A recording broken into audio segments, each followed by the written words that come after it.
Assalamualaikum warahmatullahi wabarakatuh. Perkenalkan, nama saya Sekar Indrawati dengan NIM 24010-330. Saya dari kelas 3A. Di sini saya ingin menjelaskan komunikasi massa dan apa saja sih komunikasi massa itu menurut pendapat saya.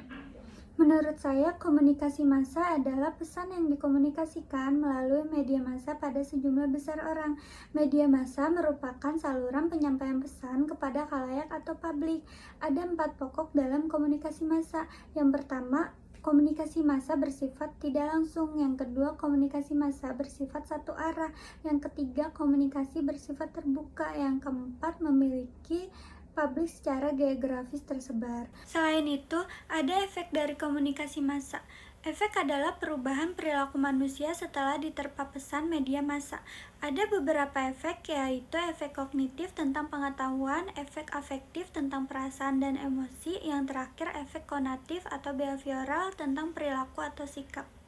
Ada fungsi komunikasi massa yang paling populer sampai saat ini, yaitu menyampaikan informasi, mendidik, menghibur, dan pengawasan sosial. Lalu, komunikator dalam media massa itu berbeda dengan komunikator dalam komunikasi. Komunikator dalam media massa itu bukan individu atau perorangan, melainkan lembaga atau terlembaga. Di dalam komunikasi massa juga ada code lines, yaitu harus memperhitungkan biaya yang harus dikeluarkan, lalu ada complexity, mampu menyelesaikan proses pekerjaan yang panjang dan rumit, lalu ada competitiveness, memiliki strategi untuk dapat berlomba-lomba menarik perhatian khalayak atau publik. Ada beberapa karakter komunikator sebagai etos. Yang pertama, goodwill, maksud yang baik. Lalu yang kedua, good sense, pikiran yang baik. Lalu yang ketiga ada moral karakter yang baik. Apa sih yang dimaksud codes and content? Codes itu sistem simbol yang digunakan untuk menyampaikan pesan seperti lisan, tulisan, foto, musik, dan film. Konten itu isi yang berisi media merujuk pada makna dari sebuah pesan, biasanya disampaikan kepada codes. Gatekeeper dalam media massa itu terdiri dari pimpinan, redaksi, editor, manajer, stasiun radio, dan prosedur program TV. Di Amerika Serikat ada 5 macam regulator dalam komunikasi massa, yaitu pemerintah, narasumber, pengiklan, organisasi profesi, dan konsumen komunikasi. Ada beberapa media massa dalam komunikasi massa. Yang pertama, media cetak, yang kedua media elektronik, lalu yang ketiga ada media online.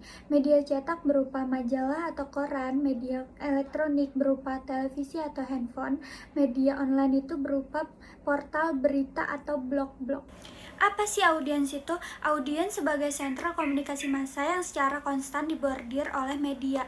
Lalu ada filter dan feedback. Feedback itu dibagi menjadi 2, feedback internal dan eksternal. Etika dalam komunikasi massa itu ada tanggung jawab, kebebasan pers, masalah etis, ketepatan dan objektivitas, lalu yang terakhir ada tindakan adil untuk semua orang. Hambatan dalam komunikasi massa itu ada hambatan psikologis dan hambatan sosial kultural. Hambatan psikologis yaitu perbedaan kepentingan, prasangka, stereotip, dan motivasi. Kalau hambatan sosial kultural yaitu aneka etnik, perbedaan norma sosial, kurang mampu berbahasa Indonesia, faktor semantik, pendidikan belum merata, dan hambatan mekanis. Lalu juga ada kelebihan dan kekurangan komunikasi massa, yaitu jangkauan sangat luas, intensitas bervariasi, interaktif, tidak terjadi dalam konteks komunikasi yang baik, biaya sangat tinggi, lalu ketepatan tergantung ketepatan waktu. Ada model komunikasi satu tahap atau yang biasa disebut on-step flow. Model ini merupakan pengembangan model jarum suntik, di mana pesan yang disampaikan di saluran melalui media massa dan langsung ditunjukkan kepada komunikan melalui perantara. Bentuk modelnya itu seperti sumber atau komunikator, lalu ke pesan, media massa, dan komunikan. Lalu yang kedua ada model komunikasi massa 2 tahap, yaitu two-step flow. Model ini mengembangkan dari model jarum hipodermik.